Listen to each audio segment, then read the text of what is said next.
Don't you love it when you dump countless hours of your precious time into making that video? You know, all the editing, all the scripting, all the planning, all the recording you did, and then you upload it and it absolutely bombs because no one's clicking on it? Yeah, me neither. It absolutely sucks and it destroys your dreams of making it as a creator. Because I don't know about you, I'm not someone that wants to just la la la la la post a video. Oh, it got 40 views.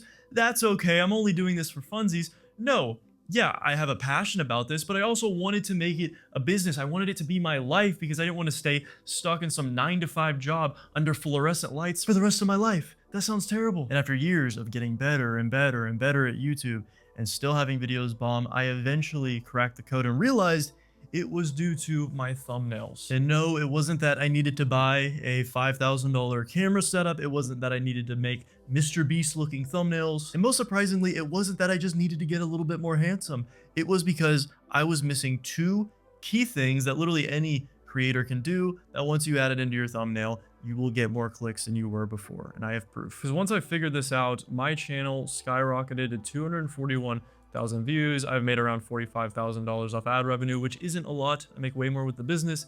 And I've also gotten around 20 million long form views. And even though I haven't uploaded on this channel in a couple months, I'm still getting around 7,000 long form views every single day, which not only makes a couple dollars in ad revenue, but sends people into my business, which actually makes the life-changing income that I always desired from this whole YouTube thing. And look, it doesn't matter if you're making fitness videos, if you're making knitting tutorials, if you're making philosophy, commentary, this rule works no matter what.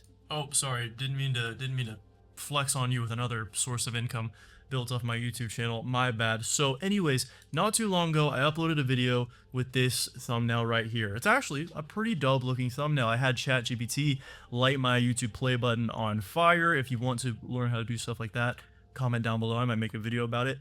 And all in all, it's a visually gripping, good looking thumbnail. I got the nice lighting and I absolutely loved this thumbnail. My ego most definitely was tied to it because I spent probably over an hour in Photoshop really trying to figure this out because I was doing stuff I've never done before, to be honest, and I absolutely loved it. And the video, unsurprisingly, did pretty dang good, if I do say so myself. It was getting around 7,000 to 8,000 views, and it was probably going to flatline there because this is a newer channel. I don't have momentum yet. The algorithm doesn't truly understand the audience yet, but I couldn't help but feel like something was missing. Like there was more juice left in this lime, and I was not squeezing it hard enough. And that's when I realized I forgot one of my core rules, the very thing I teach my own students inside my mastermind. I forgot it because I had nice little shiny object syndrome with this nice little thumbnail. So when you make your YouTube packaging, you know the common rules. You probably copy someone else's title because they got views and you think you're gonna get views. And usually this title is some sort of reflection of the core idea of this video. If it's not, then you have a lot of learning to do. And then when it comes to the thumbnail, it seems like there's a million different ways to do it. You know, you have people that do the crazy Mr. Beast reaction with their cartoon face and some picture from the video right here. Maybe you slap yourself right here in the middle and put some text above your head. Maybe you even sell your soul and put some type of female in the video to get, I can't do that. And the truth is, there are a million different ways to make a nice thumbnail image that people will click on. And honestly, it doesn't matter that much. The one thing that does matter and that everyone seems to miss is the actual additional text that you put somewhere in this thumbnail. And I'm actually going to use one of my students right now as an example of what not to do because this was before they were in my mastermind. So as you can see, how I work 10 hours a day with 100% focus.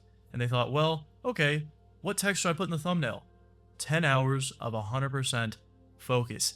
This is what the majority of people do. They just repeat the freaking title somewhere in the thumbnail. Maybe not exactly, maybe not word for word, but the same essence. They just slap it in the thumbnail because they're like, well, the thumbnail needs text. I'll just re-put the title in there. Like if you make a video and it's like how to make 10K a month, you know, some kind of business, maybe you're a scammer selling little scam courses or something, and then you go in and you're just like, oh, I'm gonna put 10K a month in the thumbnail. Yeah. It's kind of like if you were to go into a restaurant and they give you wings as the appetizer, and then it's time for the main course, and the main course is Also wings.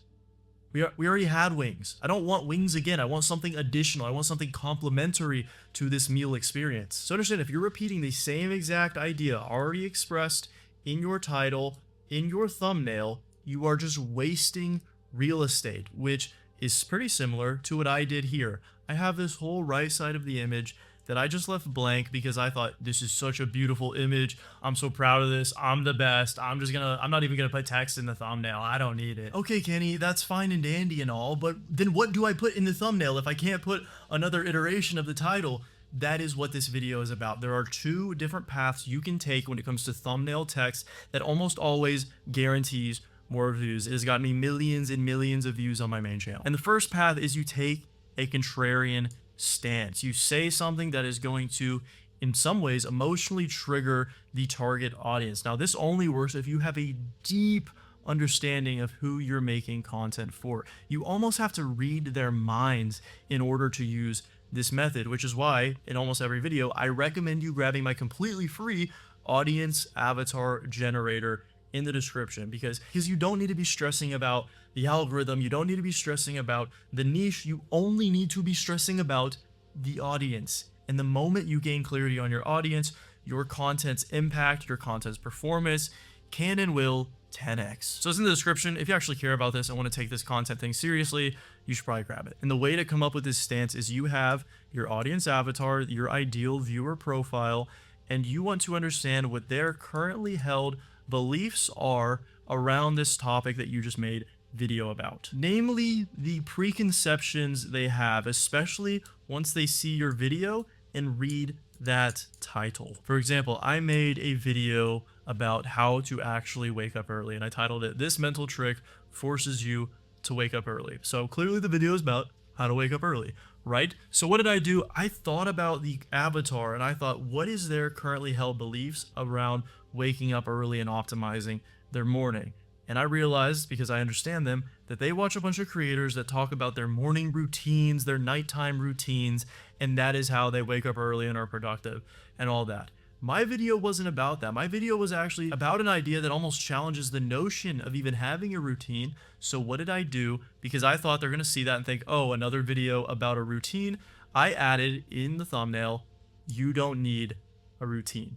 And this video got over 300,000 views. The second path you can do is you can just add more context to the video through the text in the thumbnail. This also takes an understanding of your audience, because you have to understand what additional context will make this video actually sound interesting. An obvious example that a lot of people did was when they would make their Q&A videos, they would just take the most intriguing question that was asked in the video and they would make that the thumbnail text. So it added context about the video, because now you know a question that is asked, and that question, that context, creates curiosity that makes them even more likely to click. That's the secret. The context has to increase their curiosity beyond the curiosity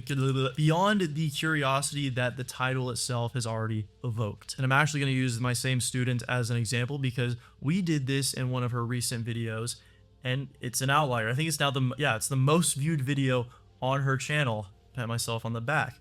So as you can see, I actually also helped her with the title. I would have to make a whole nother video about titles. Comment below if you want to see that. So I helped her remake her title. I helped her remake her thumbnail, and we had this text, "Only 4 hours a day." And as you'll notice, that adds context to what is already established in the title. The title being, "I tried deep work for 6 months. It changed my life." So the main intrigue around here is this mechanism of deep work and how it changed her life. And if you just read that, you're like, okay, that's pretty interesting. Sounds like you focus more, you work a little harder. Okay, cool, and it changed her life. But then you look at the thumbnail and you see, huh? Only 4 hours a day? I only have to work 4 hours a day to change my life for 6 months? That sounds amazing. We added extra context on what deep work is and how long it takes into the thumbnail, and now it is her most viewed video, and it's actually trending up even more, so it's probably going to pass 10K for her, which is awesome. So going back to my story, how did I squeeze a little extra juice out of this video, you may ask? It was actually a combination of those two methods, which is kind of a third method, because most likely if you take a clear contrarian stance within the video, that is also additional context to what the video is about. So they combine, and you now get the contrarian context. So what did I do to get thousands and thousands of more views on this video? I just opened back up Photoshop and I added don't upload. That is it. I added those 2 words and my click-through rate went from floating around 4.5% to jumping up to 7.3% and holding around a percentage more, if not 2 percentages more, for days and days and days after. And as you can see, I ended up getting all the way to what? 14,000 views when it probably would have flatlined around 7,000 views have I not changed the thumbnail. So I literally doubled my views by just asking myself, what is common notions that my viewer already holds, or common things that competitors in my industry are saying when it comes to YouTube growth? They're saying, oh, upload all the time, be really consistent, the algorithm will love you, da da da da da.